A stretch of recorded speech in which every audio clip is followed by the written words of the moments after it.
Námestie v Seredi sa stalo motoristicky príťažlivé už od skorých ranných hodín. Uplynulá sobota totiž patrila veteránom a celé to pod palcom, či skôr pod kapotou, mali členovia galantského veterán-car klubu. Naša akcia sa koná pravidelne každú 1. augustovú sobotu. Na dnešnom štarte sa zišlo asi 80 posádok historických automobilov, asi 20 historických motoriek. Historické vozidlá sú nielen krásne, občas majú aj svoje muchy. Predsa len vek nepustí a svoje k tomu vie povedať aj počasie. Ako to celé vidia ľudia z technického zázemia? Očakáva sa veľa porúch. Vzhľadom na počasie nepredpokladám.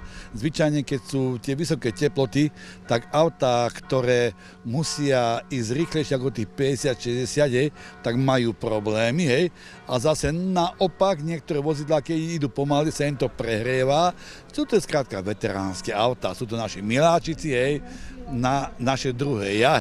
A každý do tomto sa snaží trošku prispieť k obnove veteránov, tomu obetuje naozaj veľmi, veľmi veľa času. Jeden viacej, druhý menej, ale každý to robí s láskou. Lásku k technike a historickým vozidlám bolo vidieť na všetkých zúčastnených. Dobre pripravená akcia prilákala aj hostí, napríklad z Brna. A legendárny Tatraplán vyzeral v perfektnom stave. Jezdím po sázech po celej republice.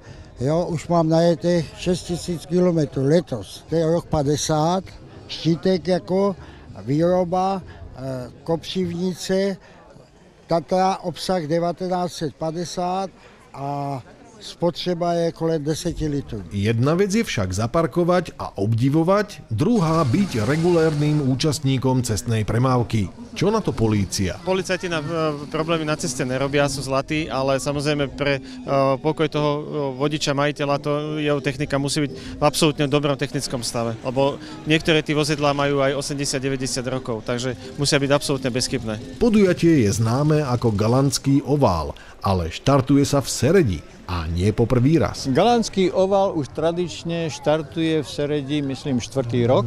Je to veľmi obľúbená akcia medzi našimi občanmi a celou motoristickou verejnosťou, pretože unikáty, klenoty, technický výkvet doby skorej i neskorej máme možnosť vidieť tak trochu pohromade a naozaj je to taký malý motoristický sviatok pre nás Serečanov. Galantský ovál má 3 etapy. Prvá vedie zo Serede do Pezinka, ďalej do Budmeríc a cieľom 3. etapy je Sládkovičovo.